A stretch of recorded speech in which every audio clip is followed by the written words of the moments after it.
Hey everybody, welcome back to my channel. For today's tutorial, I'm going to show you how I made this adorable 3D edible teddy bear cake. Almost everything on this cake is edible and there's a lot of details, so I'm going to do my very best to describe everything as we go. First thing we're going to do is go ahead and frost our 6-inch 3-layered cake. I just used my regular crusting American buttercream and I added just a little bit of pale pink to it.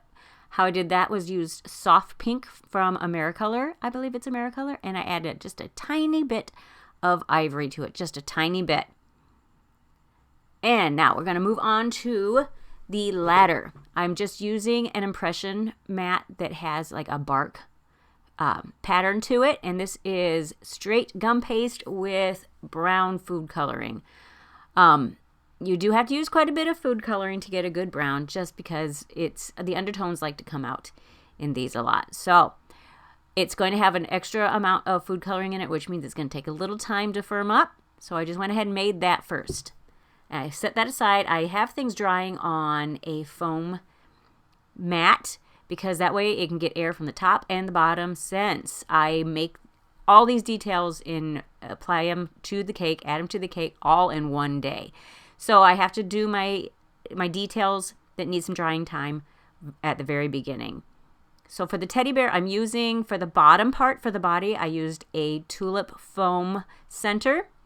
And for the top, I used a sphere foam, I guess a sphere foam ball. And I just used, that was, again, I think that was gum paste with the same gum paste I used for the ladder.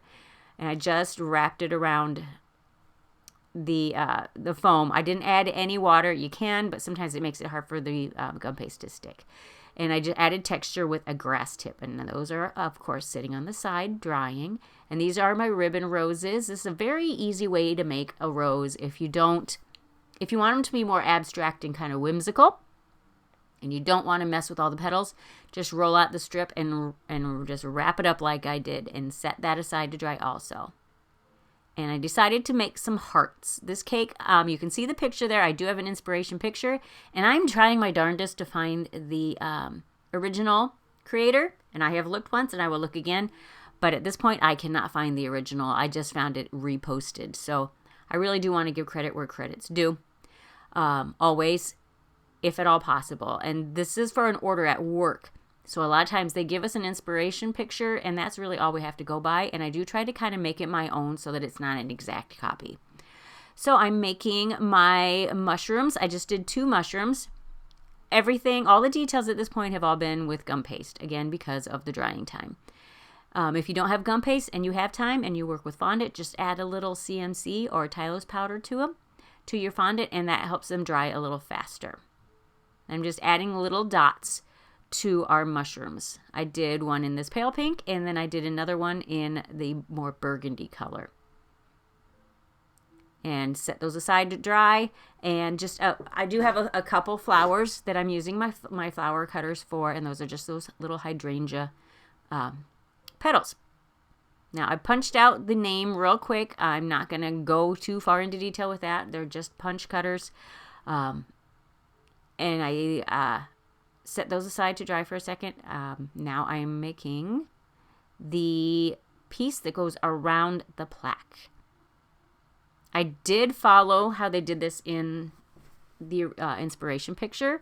I've never seen this style of a plaque before, so I figured we'll go ahead and do that. So it's basically just a circle. Use the circle cutter. Arrange your letters on it. I like to use a straight edge where I can to get them lined up, and try to kind of aim for the middle as best you can. Apply those with a little bit of water, and then use some water around the edge to apply our strip around the edge. Now I'm leaving the beginning where the pieces overlap and meet on the bottom, because I'm going to put a petal, one of those hydrangeas, down there to kind of hide that little piece right there where the two are meeting. So we'll leave it like that. And then I just used some luster dust, gold luster dust, mixed with a little bit of Everclear to paint the letters. Sometimes I paint them before I attached them to the plaque. This time, since they were kind of bulkier letters, kind of like more like bubble letters, I just went ahead and painted them while they were on the plaque. Set that aside to dry also. Now we're going to go ahead and put our body on with the head. I'd put a bigger skewer through both of them.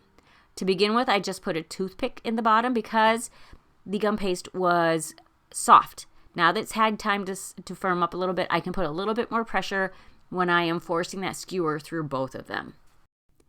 And previously, I had put a little indentation on the bottom of the head so that the point of the body would go into that indentation, and I used a little bit of water just to get the two to stick together. So again, we're just setting it to the side to firm up. And now, this is after probably about 20 minutes. Now I can go ahead and attach, what is that, the muzzle of the teddy bear's face. And that's where the mouth and the nose are going to go. It's just a little bit of an ivory color. And I use dark chocolate brown for the nose and for the eyes. It's almost black, and I had used a ball tool, a small ball tool, to push an indent where those would go so that it would sink in a little bit. I add a little blusher with some of my pink that I have in my Color Dust palette. Just kind of gives it a little bit of blushing. Now the legs, I just roll cylinder-shaped logs, and the front part is flat. That's kind of like the bottom of the foot. Then I cut off the inside section of each leg so that when it wraps around the body, it doesn't stick out so far and keeps them from looking kind of squatty. And then I'm going to put the tail on the back. Again, I'm just attaching everything with water. You could use edible glue if you want to, but water works just fine. Now we're going to make the arms. I do basically the same thing as I did for the legs, but I'm rounding out where the hands would be, that part of the arms. I'm not making these overly detailed. I'm keeping this kind of a basic bear shape. And again, cutting that inside part off so that they sit more flush with the bear, and attaching them with water the same way. I'm adding some more of that texture with the grass tip, just to kind of give it the appearance of having the fur. You could leave it smooth if you want to, but this is just kind of a nice little added texture element to the design, to the bear.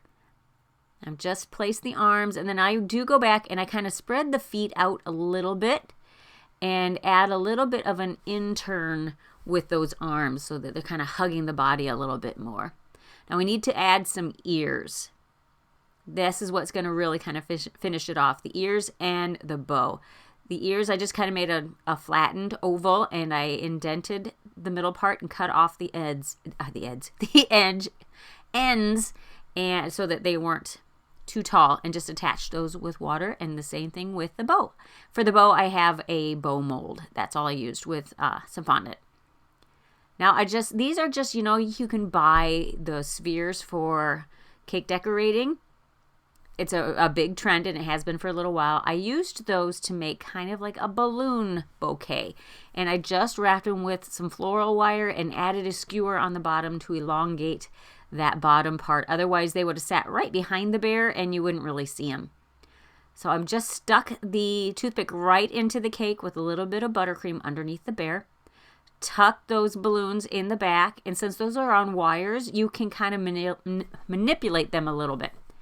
And I added the gold in with those also because the name on the plaque is gold, and I thought that would really kind of tie the gold in together there. Now we're just going to attach all of our details with some buttercream. Just kind of space them around so that you have even spacing. And I did the dragées. I didn't use any buttercream to attach them because the buttercream itself on the cake, since it had been in the refrigerator, was starting to have a little condensation like they do when they come to room temperature. So those dragées just stuck right to the buttercream just as is. Then I attached the plaque with a little bit of buttercream and added the rest of our details. Those hearts, I just put I think I did a little piping gel behind them. You don't really want to attach heavy decorations on the outside of a cake. The top would be fine, but the sides I would stay away from piping gel, anything that's going to have a little weight, because they can slide down. I've had that happen. Learn from experience, just use your buttercream.